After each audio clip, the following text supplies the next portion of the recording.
Region 9 basketball is wrapping up. Utah Tech is making big waves. Utah Valley University has some drama, and the Utah Jazz have now wrapped up the trade deadline. We're talking about it all in this episode of the Southern Utah Sports Report.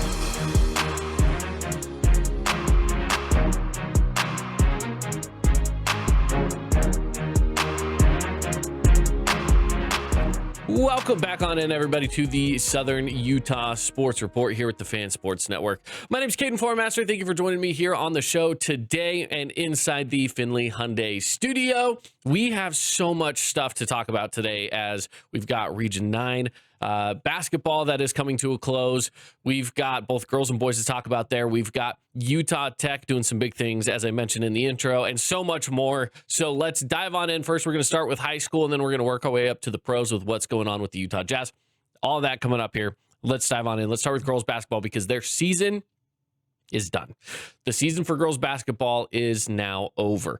And since it is now over, that means that we will soon be getting the actual playoff matchups. Now, here's the thing about UHSAA, for those of you who don't know what that stands for, Utah High School Athletic Association. So they always take down the RPI format, which is their rankings for how everybody is ranked in the state, right? And based off of those rankings is how everyone is seeded for the playoffs.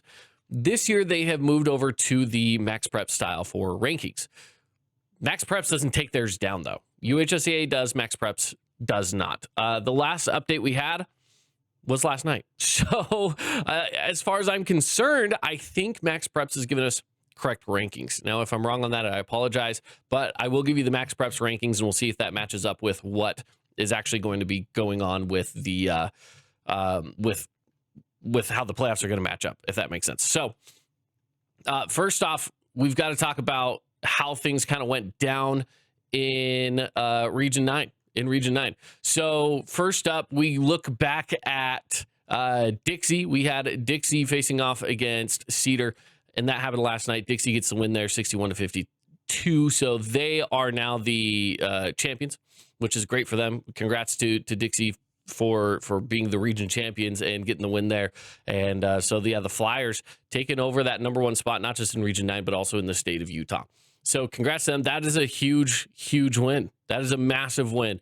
And it's always tough to go through the region the way they did and only taking 2 losses. And those 2 losses, yes, region losses, but 2 losses on the whole season, which is insane. In other news, though, we did have the Snow Canyon Warriors and the Hurricane Tigers in girls basketball, and that was Snow Canyon getting the win there, 67-41. So Snow Canyon, again, continues to get wins, and they're looking really good as they're getting closer to the playoffs as well. So as far as everything's going with Snow Canyon, I think that they're going to be tough to beat. They're going to be a tough team. Desert Hills got a win over Crimson Cliffs in their final matchup of the season, 80-68, a high-scoring game. Crimson Cliffs, for a team that doesn't have a lot of wins, they're finding ways of scoring lately. They've been much better. Only a 4-win team, and yeah, I know that's probably not going to go out there and win you anything, championship-wise. You're probably not going to go anywhere in the playoffs, if I'm going to be completely honest. But this team is starting to look better. They're starting to be a little more competitive, and it's still a young roster. There's still a lot of good young talent on that team that's going to be coming up through the ranks. So they are a 19th seeded team as of right now. Again, that's with Max Prep, so we'll see if that continues on. Since they are 19th, they will be going on the road, and we'll see who they, again, for sure are going to be facing off against. So the way that the playoffs work, this is going to go for both boys and girls. Your top 8 teams get a bye. Your top 8 teams will not play in that first round, which is going to be coming up here shortly. Beginning of next week is going to be that first round. So with that said, your top 8 teams getting a bye. The next 16 teams will face off across 8 games. So that is pretty simple. You've got number 9 facing off against number 24, right? Number 10 against number 23. And so on. So with that said, Cedar right now for girls basketball is ranked at 11th. They will have a home site game through the first round. Also, Hurricane Crimson Cliffs, they will be on the road for those first few games. By the looks of it right now, Hurricane would be going to Tooele and Crimson Cliffs would be going to Skyview. That's the way that things are shaping up at the moment. Winners of those games then go on to face off against one of the teams that all got a bye. As of right now, again, Dixie's going to be the number 1 seed. Desert Hills is number 3. Pineview's 4. Snow Canyon is 5. So we have a good amount of teams that are going to be getting byes through the first round, have to play a home site game. And if they win that home site game, then they go on to Weber State and will play in the tournament, which is going to be coming up here in about 10 days or so from now. That tournament starts on the 18th. So however many days that is from now. That is going to be, 12 days. So that's going to be the way that it's shaping up. As of right now, the way that Region 9 is going, as I mentioned before, the likelihood that we will see 4 teams from the region go to Weber State is pretty high. Dixie, Desert Hills, Pineview, Snow Canyon, all with a very solid chance of making it there. Okay. Now, as far as it goes for, Cedar and for Hurricane and Crimson Cliffs, the road's much tougher because you don't get a bye. You have to play 2 games before you go on. Cedar, of course, is going to be having that home round matchup. As of right now, they'll probably be taking on, by the looks of it, Murray. And that's a winnable game. Murray's a 10 and 12 team. So I would expect them to go and beat Murray. And that's going to be at home. Then Cedar would have to head on the road for the next round. And the probability there that they play against a Southern Utah team is going to be huge. There's a good chance it's Cedar against Snow Canyon in the second round of the playoffs. So we'll see how it all matches up. But again, you got to make through that first round first. All those teams in the second round, you got to still win those home site games. Nothing is given. Nothing is guaranteed. We have seen teams, look at what Crimson Cliffs did just earlier this week, I believe is what it was, where they got that upset win over Hurricane in a good game. And don't get me wrong, I understand that the Hurricanes maybe not one of the top powerhouse teams in Region 9, but it's still a good win for them. So we'll see, because they've been matching up really well. They almost beat Desert Hills. Tied game with like under a minute left a few weeks ago. So we'll see how it all shapes up for girls basketball. But as of right now, it looks like it's going to be really competitive, and a good chance we'll see a lot of Region 9 teams going up to Weber State. The same can be said for boys basketball. I think for boys basketball, good chance we're going to see at least 4 teams as well going up to Weber State. Those 4 teams as of right now are going to be, number 1 is Crimson Cliffs, who tonight has a chance of winning the region title outright. They already have at least a share of it. They can win it outright with a win over Desert Hills. So they're currently ranked 3rd. Pineview's ranked 2nd. Now, Pineview does not have a game tonight. They're on a bye, so they're just kind of sitting pretty at a 17-6 overall record, which is really good. It's a really good spot to be. Pineview number 2, Crimson Cliffs number 3, Dixie right now sitting at number 5. They will be playing against Cedar. So they have a good shot at getting to 14 wins here tonight with that game against Cedar. Hurricane is in 7th. That would keep them at a home site game as well. And then Snow Canyon is at 9th. Now, again, when we talk about how the schedules work out, there's a while there where Hurricane was in 8th and Snow Canyon was in 9th. Here's the thing. They play against each other tonight. We're going to be broadcasting that game on the Fan Sports Network. So if you're watching or listening, this is actually a really important game. And here's why it's really important. If Snow Canyon were to win this game tonight, that doesn't necessarily mean that they jump ahead of Hurricane, but it is possible that it puts Hurricane down. It's also possible that what it would do is put Hurricane down to 8 and keep Snow Canyon at 9. If Snow Canyon wins this game, okay, this is all hypothetical if Snow Canyon wins this game, then what that would do is make it so Snow Canyon still has to do 2 games through the first couple of rounds of the playoffs before they ever go to Weber State. But that second game, if they, of course, go and win the first one, the second game of the home site games would be Snow Canyon at Hurricane. Winner moves on to the tournament up north in Ogden. So this game is important. If Snow Canyon wins, there's a likelihood that could happen, that they could end up having to face off against each other in the playoffs before they ever go to Weber State. Now, I will say this. If things stay where they're at right now, if Hurricane wins this game, Snow Canyon loses, there's actually a really good chance for Snow Canyon to go to the tournament, but again, maybe not have to play against against a team from Southern Utah in the second round. There is a chance. The way that this would work is because they would be the 9th seeded team, right? And they would have to face off against the 8th seeded team in the playoffs. That would mean that in the second round of the playoffs, if Hurricane's not there and Hurricane's the 7th seed, that then they would just have to go and play against currently it's Skyview, but again, whoever wins that game I guess Skyview's getting a bye, so it doesn't matter. So it would be Skyview.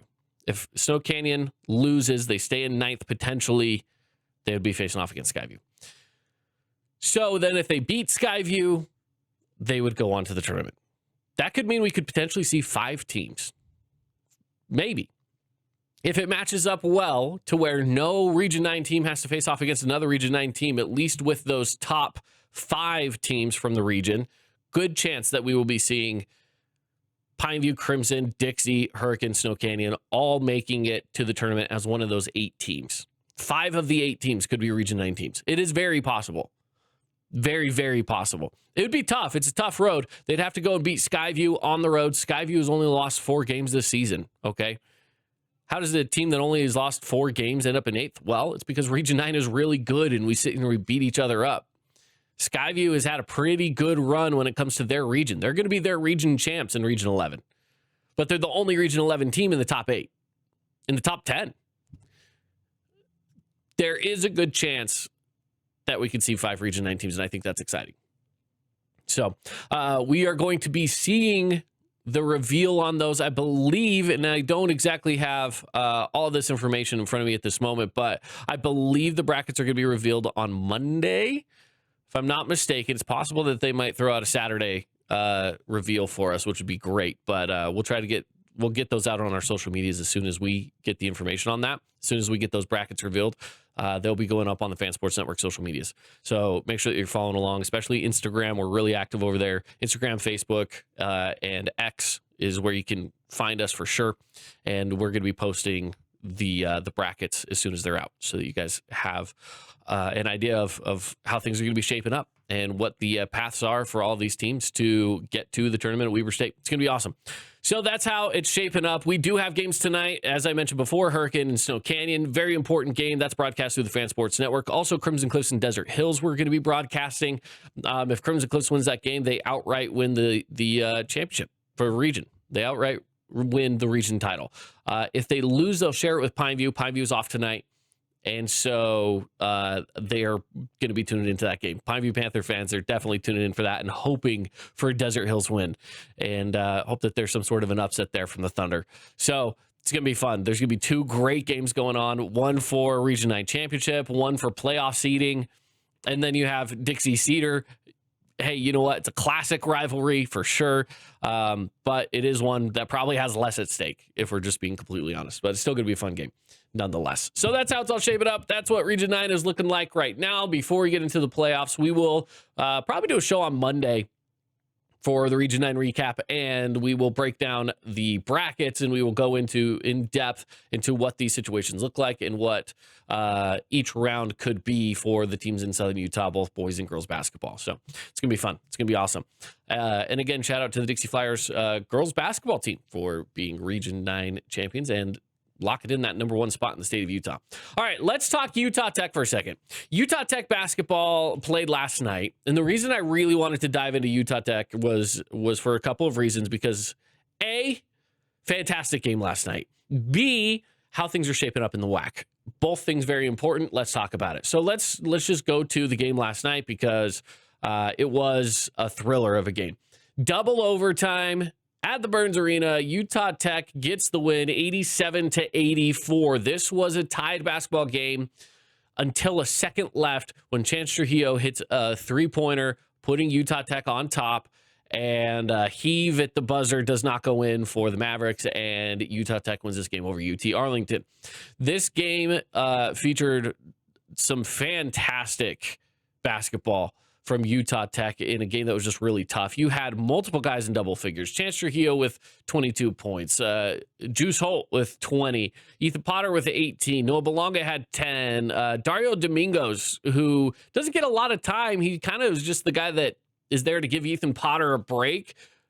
And if you're playing some slow basketball, he's really dominant in the paint. 12 points for him with 6 rebounds in limited minutes, 10 minutes on the court. So, and in a double overtime game, 10 minutes actually is not all that much. So, good game overall for Utah Tech and a good win over a team that is really good. UT Arlington is really good right now in the WAC. They were, up until last night, they were tied for first in the WAC.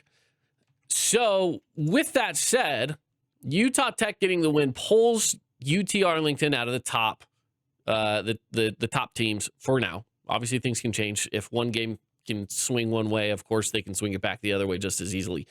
There are currently 2 teams tied for first place in the WAC, and that is Cal Baptist and Utah Valley University. Utah Tech sits only a half game out of first place, which means they're close.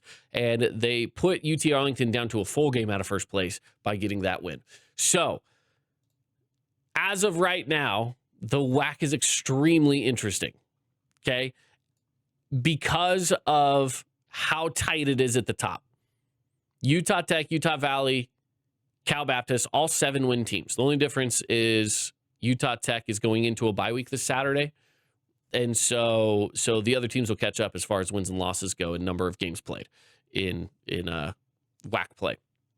So if Cal Baptist or Utah Valley were to lose this Saturday, then that would put Utah Tech closer in contention. There's a good chance. So UT Arlington's going up to Utah Valley University. There's a good chance UT Arlington could win that game. You know, you probably actually hope that they do, just because if they do, well, then Utah Tech is moving up.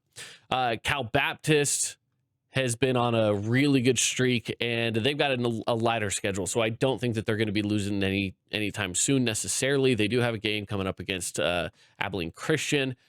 And they've beat Abilene Christian. Last time they played each other, they beat them by like 15 points, something like that. It was a pretty commanding win over Abilene Christian from Cal Baptist. So, again, Utah Tech in contention here. Now, here's where things get even more interesting. And I don't know if you guys have seen the news, but we got to talk about Utah Valley University. So, Utah Valley University, UVU, SUU, Utah Tech, all of which are going to be leaving the WAC. Okay, the WAC is going to be combining with the ASUN, and they're going to become the United Athletic Conference, which is what football has been. You know, I know a lot of you are familiar with that name of the United Athletic Conference. They're going to be combining these 2 other conferences and becoming that across the board for all sports, not just for football. So the UAC is going to be a thing. Now, these 3 schools from Utah are leaving. Of course, SUU, Utah Tech are going to be going to the Big Sky, and UVU is going to the Big West. Now, where things get interesting is Utah Tech and SUU, as they have left, there are certain bylaws when you exit a conference that you have to abide by. There have been deals done with each school individually where Utah Tech, SUU were able to bypass a certain fee that is required when you exit the conference from the WAC, something that you agree to when you sign up. And so they were able to bypass it when they were exiting. The same rules did not apply to Utah Valley University. UVU now has a fee, a price tag that they have to pay of $1 million, the due date for which was January 31st. It is February 6th, and they still have not paid that $1 million fine. So what happens? Well, by the way, I should backtrack just a little bit. UVU, their president, did come out to the WAC and say, we're not going to pay that fine. And so UVU now has filed a lawsuit, a $1 million lawsuit saying you agreed to this contract, $1 million, you didn't pay it, we're going to sue you for $1 million. So since UVU did not pay it, now they're taking action against Utah Valley University, the WAC is, to, I wouldn't necessarily say that it's punishment. It's punishment. They're not trying to ensure that they're going to go pay it, but they're putting them in a difficult situation to try to incentivize them to pay that fine. What they're doing right now, until a deal is done of some sort, they have taken away their streaming rights and the streaming opportunities. So Utah Valley University cannot stream home games in Orem on ESPN Plus.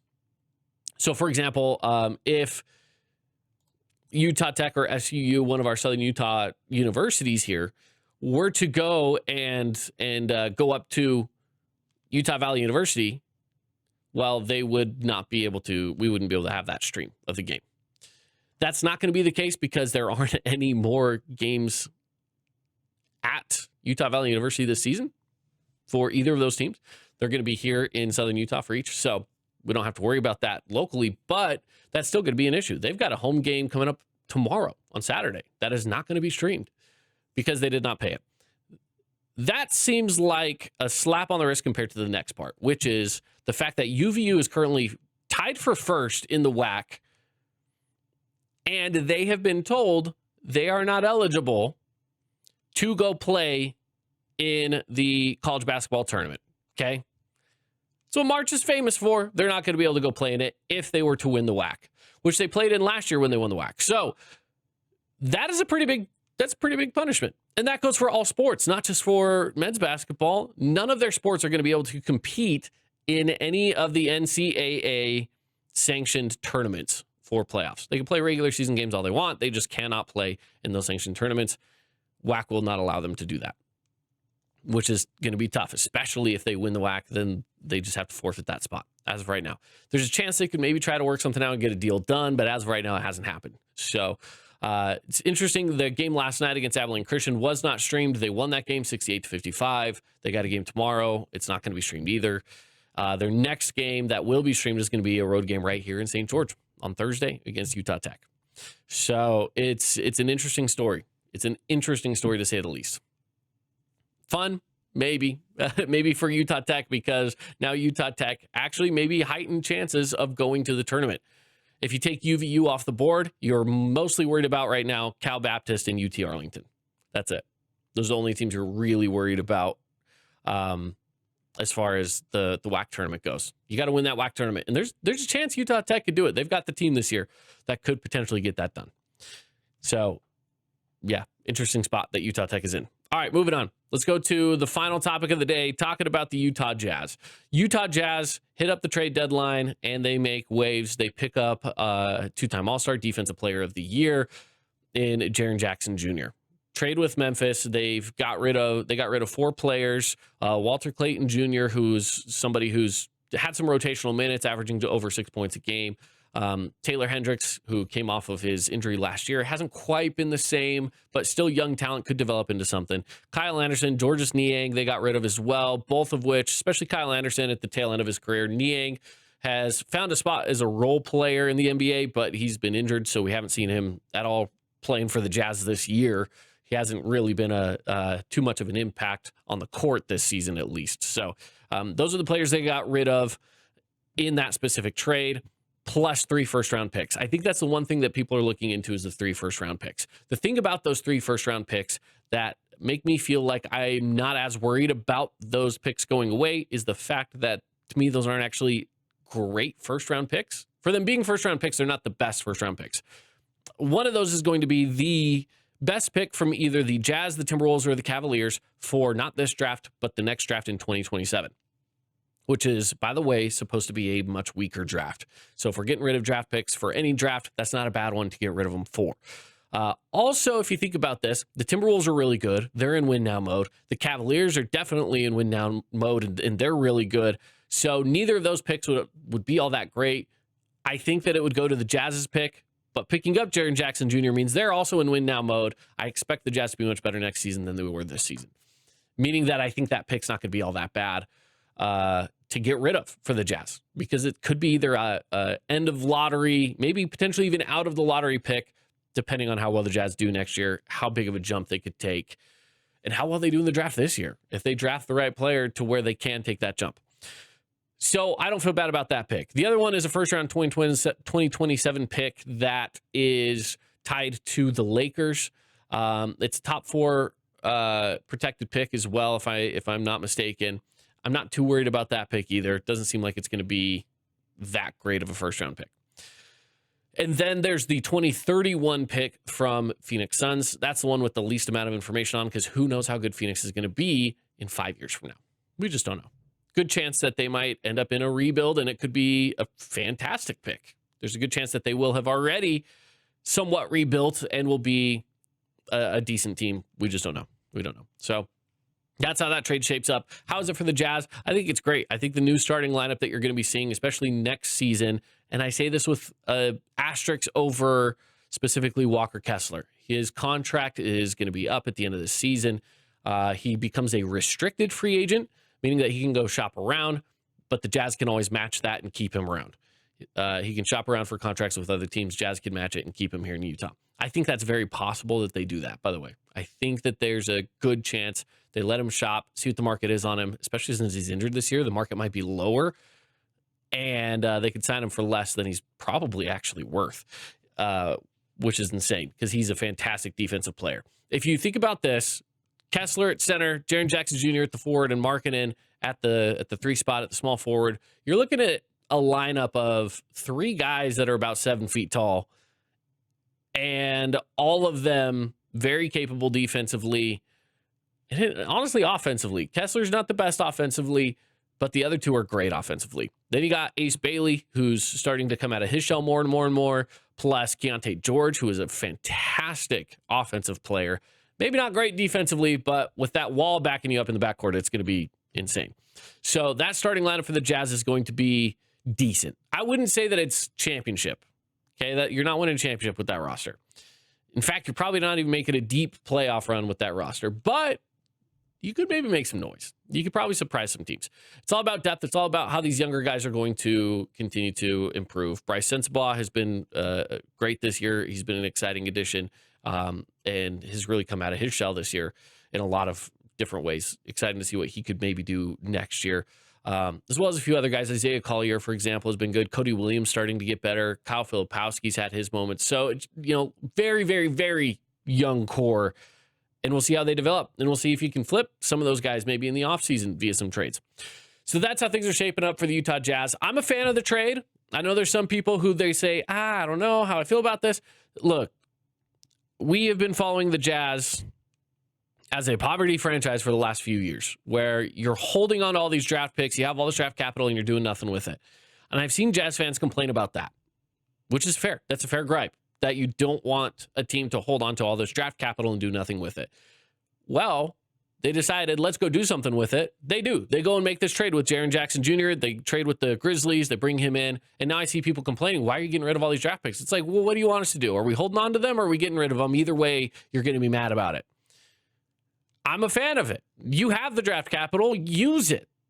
What are we waiting for? So this is them making a move. I like the move. I think it's good.